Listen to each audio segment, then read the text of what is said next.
Hello बच्चों, आपका स्वागत है मेरे YouTube चैनल कंबोज सर पर। आज हम देखेंगे बच्चों क्लास 10th का पेपर, प्रीवियस पेपर 2021 का सॉल्यूशन। इससे पहले बच्चों हम 2020 का कंप्लीट सॉल्यूशन देख चुके हैं, तो आई होप आप लोगों ने उसका सॉल्यूशन भी देखा होगा। जिन्होंने नहीं देखा तो मैं लिंक डिस्क्रिप्शन में दे दूंगा 2020 पेपर का, तो आप वो वाला भी सेट जरूर देख लेना। बहुत हेल्प मिलेगी आपका 2022 का जो एग्ज़ाम क्वेश्चन पेपर आने वाला है। तो ये जो सेट है बच्चों हमारा कोरोना टाइम का है, जिसमें हमारा 30% जो सिलेबस था वो कट हो चुका था। तो 30% सिलेबस कट होने के बाद जो हमारा पैटर्न बना था उस पैटर्न पर बेस्ड है पूरा पेपर। तो बच्चों आप इस पेपर का सॉल्यूशन हो सके तो कंप्लीट देखिए, ठीक है, क्योंकि इसमें एक एक क्वेश्चन जो है हमारा जो 30% सिलेबस कट हुआ है उसके अकॉर्डिंग है ये पेपर। तो ये पेपर बच्चों आप लोगों ने सुना होगा कि इस साल बच्चों के एग्ज़ाम नहीं हुए थे, और एक न्यूज़ आई थी कि जिन बच्चों को लगता था कि उनके मार्क्स कम आए हैं या उनके अकॉर्डिंग नहीं आ पाए हैं तो वो दोबारा पेपर दे सकते हैं। तो उन बच्चों ने जो पेपर दिया था उत्तराखंड बोर्ड में, तो ये वही पेपर है। ठीक हो गया बच्चों। तो इसका सॉल्यूशन हम देखेंगे और कंप्लीट पैटर्न से देखेंगे कि किस तरह से किस टाइप के क्वेश्चन आए हैं। तो सबसे पहला क्वेश्चन देखते हैं हम, इसमें है निम्न में परिमेय संख्या बतानी है। जो सबसे पहला क्वेश्चन है वो है निम्न में परिमेय संख्या बतानी है। इस टाइप का क्वेश्चन बच्चों हमारा 2019, 2020 और 2018 में भी देखने को मिला था। क्वेश्चन नंबर कर रहे हैं हम फर्स्ट। निम्न में बताना है हमको क्या, परिमेय संख्या बतानी है। तो जो ऑप्शन दे रखे हैं उनको हम लिख लेते हैं। सबसे पहले दे रखा है √3, ठीक है, और फिर बी नंबर पे दे रखा है, वो भी देख लेते हैं। बी नंबर पे दे रखा है √7, और सी नंबर पर दे रखा है रूट में है पाई, और डी नंबर में दे रखा है रूट में 9। तो बच्चों बताओ इसमें से कौन सी परिमेय संख्या है। तो परिमेय संख्या की बच्चों कंडीशन हमने 2020 के सेट में भी देखी थी, क्या कि एक तो हम उसे p/q के रूप में लिख सकें, और दूसरा q का मान 0 के इक्वल में नहीं होना चाहिए, और p और q दोनों क्या होने चाहिए, पूर्णांक होने चाहिए। तो बच्चों आप लोग देखेंगे √3 इसको हम p/q के रूप में नहीं लिख सकते, और इससे छोटा इसका रूप भी नहीं निकाल सकते। और ये अगर हम इसको सॉल्व करेंगे पॉइंट में आएगा कुछ ऐसे ही। √7 को भी अगर सॉल्व करेंगे पॉइंट में आएगा। रूट पाई की वैल्यू बच्चों 3.14 डैश वो कंटिन्यू रहती है, तो रूट पाई भी नहीं हो सकता। अब देखते हैं बच्चा हमारे पास क्या नंबर डी। अब डी को देखो बच्चों, हम √9 है, √9 का अगर हम देखें तो 3 इसको लिख सकते हैं, ठीक है। √9 किसका स्क्वायर रूट होता है, 3 का होता है। देखो अब 3 को हम p/q के रूप में भी लिख देते हैं, और q का मान यहाँ देखो p होता है हमारा ये अंश, और q होता है क्या, हर। तो इसका यहाँ देखो q का मान क्या है, 0 के बराबर में नहीं है, और जो p और q है देखो p और जो q है दोनों क्या हैं, पूर्णांक है। तो यानी जो फर्स्ट वाला है इसका सॉल्यूशन हमारा क्या हो जाएगा, नंबर फर्स्ट। अब देखते हैं नंबर सेकंड नंबर पर लेते हैं बच्चों। क्या कहा है इसमें कि AP के लिए सार्वंतर क्या होगा। इसमें एक AP दे रखी है, हम उसको देख लेते हैं। सबसे पहले जो श्रेणी दी है उसको देख लेते हैं, 3/2, 1/2, फिर है कॉमा माइनस का 1/2, और दे रखा है माइनस का 3/2। ये हमको AP दे रखी है, और बोला है इसमें सार्वंतर क्या होगा। सार्वंतर पहले बच्चों जान लेते हैं क्या होता है। सार्वंतर को हम दिखाते हैं D से, ठीक है, और D हम कैसे निकालते हैं, दूसरे पद में से, यानी A2 में से पहला पद क्या करते हैं, माइनस करते हैं, यानी दूसरे में से पहला पद माइनस करेंगे, जो भी इनका अंतर आएगा वो हमारा क्या हो जाएगा, आंसर हो जाएगा। इसमें जो ऑप्शन दे रखे हैं बच्चों वो भी लिख लेते हैं। सबसे पहले दे रखा है 1, फिर दिया है 0, और फिर दिया है -1, और फिर दिया है +2। ये 4 ऑप्शन दे रखे हैं। इन चारों में से कौन सा इसका राइट आंसर होगा वो देख लेते हैं। फॉर्मूला हमने देखा है सार्वंतर निकालने का, A2 - A1 होता है। तो यहाँ देख लेते हैं, ये होता है हमारा पहला पद, ये दूसरा, ऐसे ये कंटिन्यू चलते रहता है। तो हमें ज़्यादा की ज़रूरत नहीं है, हमें सिर्फ D बताना है। तो A2 - A1 करेंगे। यहाँ A2 का मान कितना है, 1/2, माइनस A1 का मान कितना है, 3/2। यहाँ देखेंगे बच्चों इसका सॉल्यूशन करेंगे, देखो हर बराबर है, ठीक है, और 3 - 1 करेंगे बच्चों कितना आ जाएगा, -2। देखो इससे 2 से हो जाएगा 1 कट, तो कितना आएगा बच्चों, -1। तो -1 बच्चों हमारे कौन से नंबर पे है, तीसरे नंबर पे, यानी जो ऑप्शन नंबर सी है वो हमारा क्या होगा, राइट हो जाएगा। ये हो गया बच्चों हमारा सेकंड नंबर भी कंप्लीट। अब देखते हैं हम इसी का नंबर थर्ड। बच्चों जो पेपर है बहुत ही ईजी बनाया था, 2021 का जो पेपर था। तो अब देखते हैं हमारा question number third. Question number third में है कि cos 60 का मान क्या होगा। हमसे cos 60 का मान पूछा है, तो बच्चों cos 60 आप लोगों ने याद किया ही होगा ज़रूर। जो लोग कोरोना की वजह से बिल्कुल टेंशन फ्री थे उनको थोड़ी सी टेंशन ज़रूर होगी अब, क्योंकि अब क्या होने वाले हैं, एग्ज़ाम होने वाले हैं, फाइनल डेट शीट आ चुकी है। cos 60 का मान पूछा है बच्चों, तो एक टेबल हमने पढ़ी है 2 में 8.2 जो हमारी पूरी एक्सरसाइज है वो पूरी बेस्ड है इन्हीं फॉर्मूलेज पर। तो यहाँ से हम देख लेते हैं बच्चों, देखो कॉस किसका अपोजिट होता है, साइन का। तो साइन देखो सबसे पहले साइन थीटा लिख लेते हैं, 0, 30, 45, 60, 90। साइन 0 की वैल्यू 0 होती है, 30 की होती है 1/0, 1/2, फिर होता है 1/√2, फिर होता है √3/2 और इसकी वैल्यू होती है 1। इन फॉर्मूलों के बच्चों कंप्लीट एक मैंने वीडियो ऑलरेडी बना चुका हूँ, उसका लिंक भी मैं डिस्क्रिप्शन में दे दूंगा। तो ये फॉर्मूले भी आप लोग जरूर याद कर लेना। और बिल्कुल शॉर्टकट मेथड मैंने बता रखा है कि अगर आपको एक भी फॉर्मूला याद नहीं होगा फिर भी आप एग्जाम में सभी फॉर्मूले लिख सकते हैं ईजिली। तो यहाँ देखो साइन थीटा, अब साइन का अपोजिट होता है बच्चों कॉस, ठीक है। तो यहाँ से हम इसको अपोजिट कर देते हैं, ये 1 देखो आ जाएगा सबसे पहले, ऐसे ही √3 आ जाएगा सेकंड नंबर पे, 1/√2 बीच में रहेगा, 1/2 और यहाँ पे आ जाएगा 0। अब यहाँ देखो हमें किसका मान पूछा है, साइन 60। तो यहाँ देख लेते हैं, सॉरी cos 60 का पूछा, तो cos 60 देखो कहाँ पे, इस लाइन पे, और cos 60 कहाँ रहा, ये आ गया 1/2। तो इसमें जो बच्चों हमको ऑप्शन दे रखे हैं वो दे रखा था 0 ए नंबर पे, बी नंबर पे दे रखा था 1/2 और सी नंबर पे दे रखा था √3/2 और डी नंबर पे दे रखा था 1। तो इसका जो ऑप्शन नंबर कौन सा सही हो जाएगा बच्चों, 1/2, देखो कौन से नंबर पे, बी नंबर पे। तो यानी जो इसका राइट आंसर होगा बी राइट आंसर हो जाएगा। फिर उसके बाद पढ़ते हैं इसका क्वेश्चन नंबर 4। तो क्वेश्चन नंबर 4 है बच्चों, यदि PE दे रखा है, देखो PE दिया है 0.65 है, तो E0 क्या होगा, यानी हमें E नहीं की प्रायिकता बतानी है। तो बच्चों जब भी E नहीं की प्रायिकता आई तो हम किससे निकालते हैं, इसके बच्चों पहले ऑप्शन लिख लेते हैं जो ऑप्शन दे रखे हैं। ए नंबर पे दे रखा है हमको 0.35, बी दिया है सिर्फ 35, सी दिया है वहाँ 0.035 और डी नंबर दे रखा है 1। अब इसमें से बताना हमें राइट आंसर क्या होगा। तो अगर बच्चों होने की प्रायिकता पता हो और ना होने की निकालनी हो तो हम हमेशा क्या करेंगे, 1 में से होने की प्रायिकता निकाल देंगे। तो ये बच्चों होने की प्रायिकता देखिए 0.65, तो 1 - 0.65 कर लेंगे तो देखते हैं इसका आंसर कितना आ जाएगा। देखो 1.00, यहाँ पॉइंट के बाद 2 अंक है इसलिए हमने ऊपर 2 0 ले लिया, यहाँ पे आ जाएगा 0, माइनस करना है।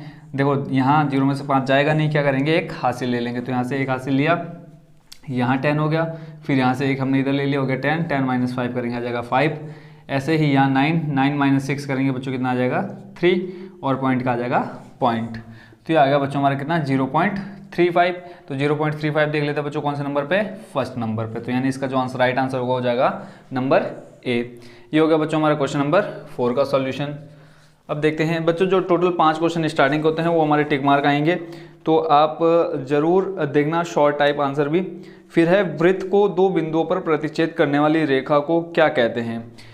इसको पहले हम डायग्राम से समझ लेते हैं, ठीक है। एक वृत्त है और इसके किन्हीं 2 बिंदुओं पर कोई रेखा प्रतिच्छेद कर रही है, तो इस रेखा को हम क्या बोलते हैं। इसमें ऑप्शन दे रखे हैं स्पर्श रेखा, पहला दे रखा है क्वेश्चन नंबर कर रहे हैं हम 5th, ए नंबर दे रखा है स्पर्श रेखा, ठीक है। बी दे रखा है छेदक रेखा, सी दे रखा है हमको अप्रतिच्छेदी रेखा, जो उसमें है पेपर में हमारा अप्रतिच्छेदी रेखा, और डी नंबर पे दे रखा है इनमें से कोई नहीं, ठीक है बच्चों। तो आप हमेशा याद रखना कि कोई भी रेखा एक वृत्त को क्या है पूरी तरह से प्रतिच्छेद करते हुए जाती है, यानी एक साइड से क्रॉस करते हुए दूसरी साइड निकलती है, तो उसको हम बोलते हैं हमेशा छेदक रेखा। तो इसका जो राइट आंसर हो जाएगा बच्चों कौन सा, नंबर बी। तो ये हो गए बच्चों हमारे एक नंबर के स्टार्टिंग के 5 क्वेश्चन कंप्लीट। अब इसको थोड़ा बोर्ड को कर लेते हैं साफ, इसके बाद देखेंगे हम क्वेश्चन नंबर 6 से। क्वेश्चन नंबर 6 से लेकर के बच्चों क्वेश्चन नंबर 10 तक सारे एक नंबर के आते हैं, बट स्टार्टिंग के जो 5 होते हैं वो क्या होते हैं, टिक मार्क होते हैं। क्वेश्चन नंबर 6 देख लेते हैं। क्वेश्चन नंबर 6 में कहा है हमको कि निम्न संख्या का दशमलव प्रसार बताइए। संख्या जो दे रखी है उसको लिख लेते हैं। संख्या हमारी 23 बट्टे में है 2 की घात 3 गुणा 5 की घात 2। इसका दशमलव प्रसार बताना है। तो बच्चों दशमलव प्रसार आप लोगों ने कौन सी एक्सरसाइज में सीखा है, 1.4 में, पहले चैप्टर के एक्सरसाइज 4 में 1.4 में हमने सीखा दशमलव प्रसार कब शांत होगा कब अशांत होगा। तो देखो जब भी हम हर के अभाज्य गुणनखंड निकालेंगे, देखो ऊपर वाले को हम बोलते हैं अंश, ठीक, और नीचे वाले को बोलते हैं हम हर। तो जब भी हर के अभाज्य गुणनखंड किसके रूप में होंगे, 2 और 5 के रूप में होंगे, तो संख्या का दशमलव प्रसार क्या होगा, शांत। तो यहाँ देखो बच्चों 2 की घात में 3 है, 5 की घात में 2 है, तो इसको हम क्या लिख सकते हैं, 2 गुणा 2 गुणा 2 गुणा 5 गुणा 5। तो देखो 2 और 5 के रूप में, ठीक है। इसके अलावा अगर 1, 3 मतलब कोई और संख्या आ जाती है इन दोनों के अलावा, तो संख्या का दशमलव प्रसार कैसा होता है बच्चों, अशांत। तो यहाँ देखो क्या है, 2 और 5 के रूप में है, तो यहाँ हम क्या लिख देंगे, संख्या का दशमलव प्रसार क्या है, शांत है। बस इसमें इतना ही करना था, कोई ज़्यादा मेहनत नहीं करनी थी। तो ये हो गया 6 नंबर का सॉल्यूशन। अब देखते हैं हम क्वेश्चन नंबर 7। क्वेश्चन नंबर 7 पढ़ लेते हैं। क्वेश्चन नंबर 7 में है 10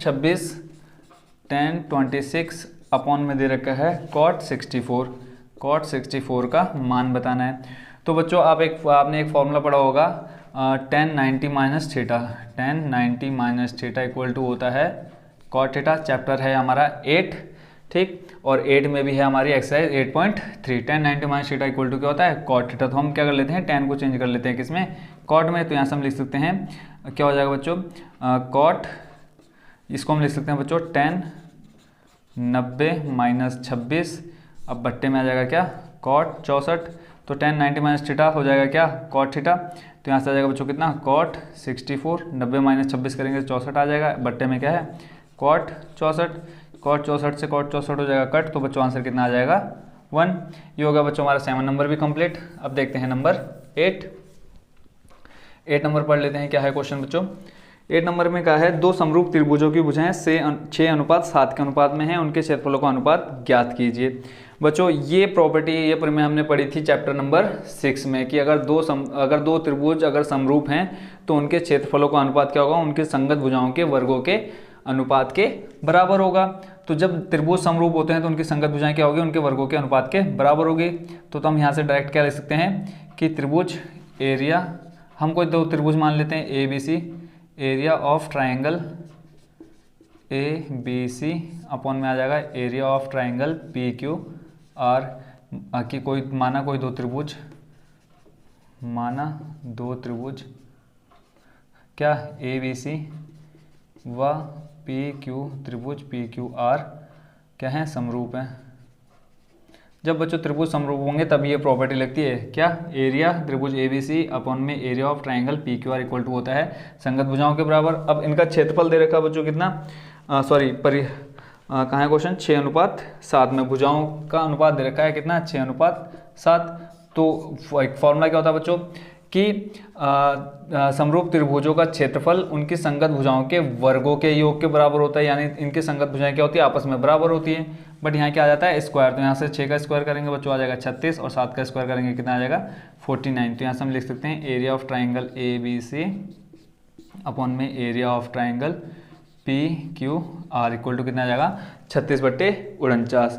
ये चीज़ हमको इसमें बतानी थी कि क्षेत्रफलों का अनुपात कितना होगा। तो क्षेत्रफलों का अनुपात यहाँ से हम लिख सकते हैं 36:49। ये होगा बच्चों हमारा 8 नंबर भी कंप्लीट। अब देखते हैं नंबर 9 नंबर क्वेश्चन है बच्चों, 2 वृत्तों की परिधियों का अनुपात 4:3 है, उनकी त्रिज्याओं का अनुपात ज्ञात कीजिए। 2 वृत्तों की परिधि का अनुपात दे रखा है। अब बच्चों वृत्त की परिधि क्या होती है, 2πr। तो यहाँ से हम लिख लेते हैं पहले वृत्त की परिधि,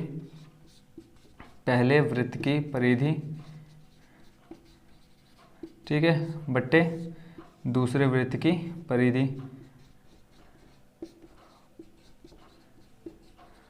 ठीक है, ये चीज़ दे रखी है। अब पहले वृत्त की परिधि को हम यहाँ से क्या ले लेते हैं, 2πr1 अपॉन में 2πr2। ये हमको दे रखा है, इसका अनुपात दे रखा है कितना, 4:3, ठीक है, 4 अनुपात दे रखा है 3। तो यहाँ से देखो 2π से 2π हो जाएगा कट, ठीक है। अब हमें बताना है त्रिज्या का अनुपात, तो R1 अनुपात R2 हो जाएगा कितना, 4:3। यही बच्चों चीज़ हमको क्या इसमें बतानी थी कि वृत्त की परिधि दे रखी है, ठीक है, और इसमें त्रिज्या का अनुपात बताना था। तो त्रिज्या का अनुपात कितना गया, 4:3। अब देखते हैं बच्चों क्वेश्चन नंबर 10।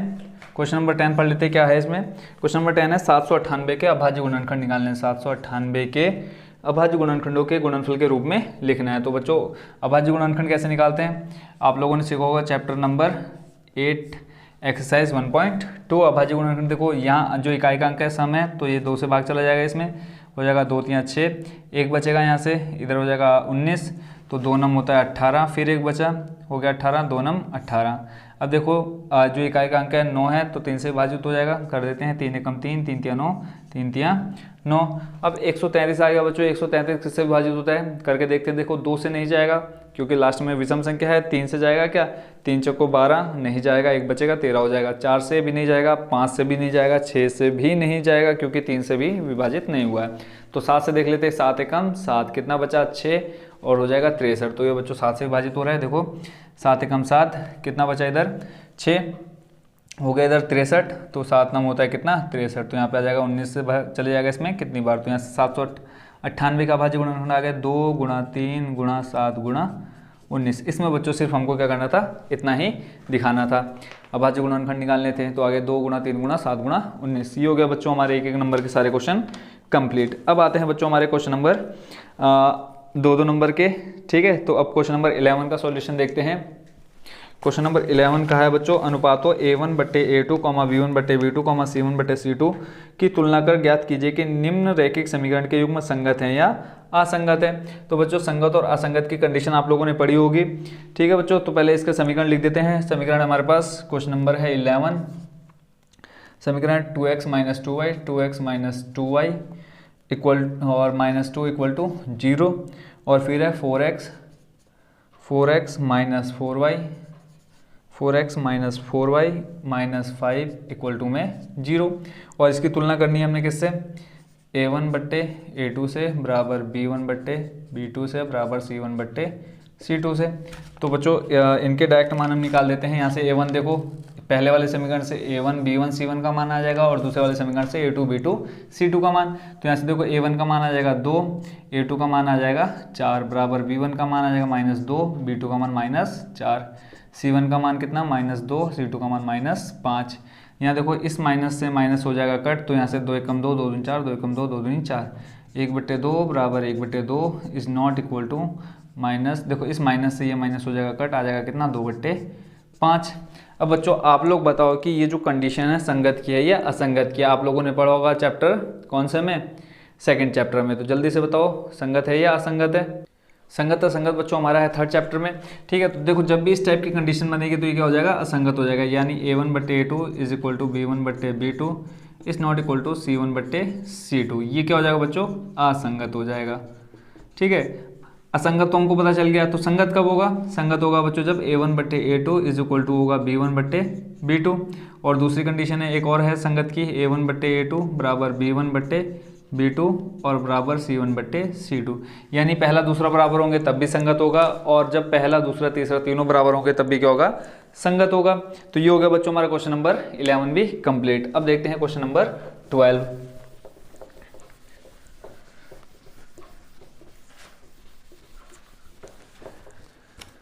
क्वेश्चन नंबर 12 है, एक थैले में 5 काली 7 लाल तथा 3 सफ़ेद रंग की गेंदें हैं। यदि इस थैले में से एक गेंद निकाली जाती है तो ज्ञात कीजिए कि यह गेंद काली नहीं है।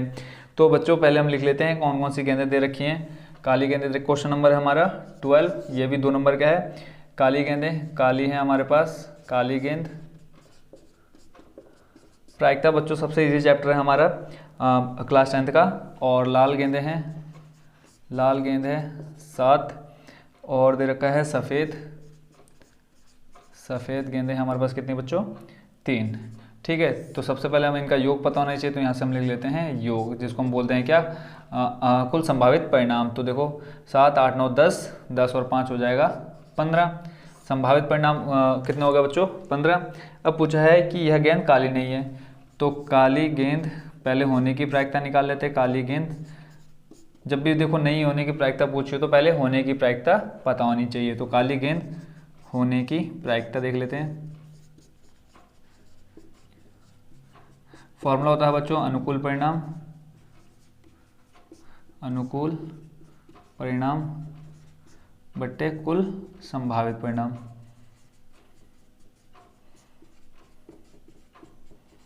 ठीक है, अब अनुकूल परिणाम देख लो बच्चों कितने हैं, किसके, काली गेंद के। काली गेंद कितनी है हमारे पास, 5।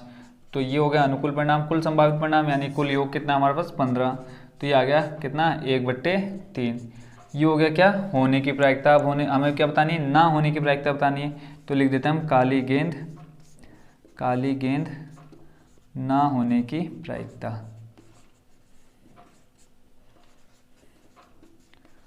ना होने की प्रायिकता, जब भी ना होने की प्रायिकता निकालनी होती है तो हम क्या करते हैं, हमेशा एक में से माइनस कर देते हैं किसको, होने की प्रायिकता को। तो होने की प्रायिकता भी हमने निकाली कितनी, 1/3। देखो हर बराबर करेंगे, इसके एक में आ जाएगा तो हर कितना आ जाएगा इसका 3। अब यहाँ एक में भाग देंगे, सॉरी 3 में भाग देंगे किससे, 1 से। कितनी बार जाएगा, 3 बार। इस 3 की गुणा करा देंगे इस 1 से, तो यहाँ से जाएगा 3 एकम 3 माइनस 1, तो 3 में से 1 जाएगा, कितना बचेगा 2/3। तो काली गेंद ना होने की प्रायिकता बच्चों कितनी आ गई, 2/3। इसका सॉल्यूशन भी आप लोग समझ चुके होंगे। अब देखते हैं हम इसका क्वेश्चन नंबर 13। ये वाली चीज़ आप लोग नोट कर लेना, ठीक है। क्वेश्चन नंबर देखते हैं 13। क्वेश्चन नंबर 13 का है बच्चों, 96 और 404 का अभाज्य गुणनखंडन विधि द्वारा एचसीएफ और फिर इनका एलसीएम ज्ञात कीजिए। ये क्वेश्चन है बच्चों हमारा एक्सरसाइज 1.2 का। एचसीएफ और एलसीएम निकालना है। क्वेश्चन नंबर है हमारा 13, संख्या दे रखी है 96 और 404। 96 और 404 हमने 1.2 में देखा था इसका सॉल्यूशन। यहाँ पर फिर से देखते हैं कैसे करते हैं। सबसे पहले इनके क्या निकालेंगे, अभाज्य गुणनखंड किसके, 96 और 404 के। अभाज्य गुणनखंड निकालना हम सीख चुके हैं। सबसे पहले 2 से भाग देंगे, 2 चौको हो जाएगा 8, 1 बचा, यहाँ पे हो जाएगा 16, 2 अट्ठे 16, फिर 2 से जाएगा 2 बार, ये 4 बार, फिर 2 से 1 बार, 2 बार, फिर 2 से जाएगा 6, फिर 2 से 3, फिर 3 से जाएगा 1 बार। तो यहाँ लिख लेते हैं हम कितनी बार आया, देखो 2 गुणा 2, 2 कितनी बार है, 1 2 3 4 5, 2 है 5 बार, 3 4 5 और 3 है 1 बार, ठीक है। ऐसे ही 404 के निकालते हैं। 404 के अभाज्य गुणनखंड, 2 से जाएगा 2 दूनी 4, 0 2 दूनी 4, फिर 2 से जाएगा 2 एकम 2, 0 2 एकम 2, फिर देखो 3 से जाएगा बच्चों, 3 3 9, कितना बचेगा 1, यहाँ पे हो जाएगा 11, नहीं जाएगा। देखो 7 से जाएगा, 7 एकम 7, 3 बचेगा, 31 हो जाएगा, नहीं जाएगा। 11 से जाएगा, 11 से भी नहीं जाएगा। 13 से जाएगा, देखो बच्चों 13 से जाएगा, नहीं जाएगा। तो 101 को हम छोड़ देते हैं ऐसे ही, क्योंकि ये क्या है, अभाज्य संख्या है। तो यहाँ से इसके जो आ गया अभाज्य गुणनखंड 2 गुणा 2 गुणा 101। तो यहाँ से देखो एचसीएफ बच्चों क्या होता है, जो दोनों में कॉमन हो। तो यहाँ देखो दोनों में कॉमन क्या है बच्चों, 2 गुणा 2। तो यहाँ से हम लिख लेंगे एचसीएफ 2 गुणा 2। तो यहाँ से एचसीएफ बच्चों आ गया कितना, 4। अब एचसीएफ निकल गया, एलसीएम भी निकालना है। तो एलसीएम क्या कैसे निकालते हैं बच्चों, जो चीज़ हमें कॉमन मिल गई है उसको सबसे पहले लिख लेंगे। तो यहाँ से ये हो गया कट, ठीक है। अब जो शेष रहेगा उसको लिख लेते हैं। देखो 2 दूनी 4, 4 दूनी 8, 8 3 24, ठीक है। और नीचे हमारे पास कितना बचा था, 101। अब इनका गुणा करा लेते हैं। देखो 4 चौको 16, हासिल लगा 1, 4 दूनी 8 और 1 9, 96 आ गया, गुणा में आ गया 101, ठीक है। अब 96 गुणा 101 करेंगे। यहाँ देख लेते हैं 101 गुणा 96, 6 की गुणा 1 से 6, फिर 0 आ जाएगा, 6 कम 6, ऐसे ही 9 0 9। तो यहाँ से आ जाएगा 6 9 6 9। तो इनका एलसीएम बच्चों कितना आ गया, 96 96। तो यही चीज़ हमको बतानी थी कि एचसीएफ और एलसीएम क्या है इनका। ये होगा हमारा क्वेश्चन नंबर 13 का भी कंप्लीट सॉल्यूशन। अब देखते हैं बच्चों क्वेश्चन नंबर 14। क्वेश्चन नंबर 14 है, ऐसी दो संख्याएं ज्ञात कीजिए जिनका योग 27 हो। क्वेश्चन नंबर 14, ऐसी दो संख्याएं ज्ञात कीजिए जिनका योग 27 हो और गुणनफल 182 हो। तो सबसे पहले मान लेते हैं, माना दो संख्याएं क्या है हमारी, x व y है, ठीक है, जिनका योग क्या है, 27 है, ठीक है, व गुणनफल कितना है, 182 है। इस क्वेश्चन को बच्चों हम एक और तरीके से कर सकते हैं, देख लेते हैं। इस मेथड से थोड़ा क्या पड़ जाएगा, क्वेश्चन लेंथी हो जाएगा। तो हम मान लेते हैं, माना पहली संख्या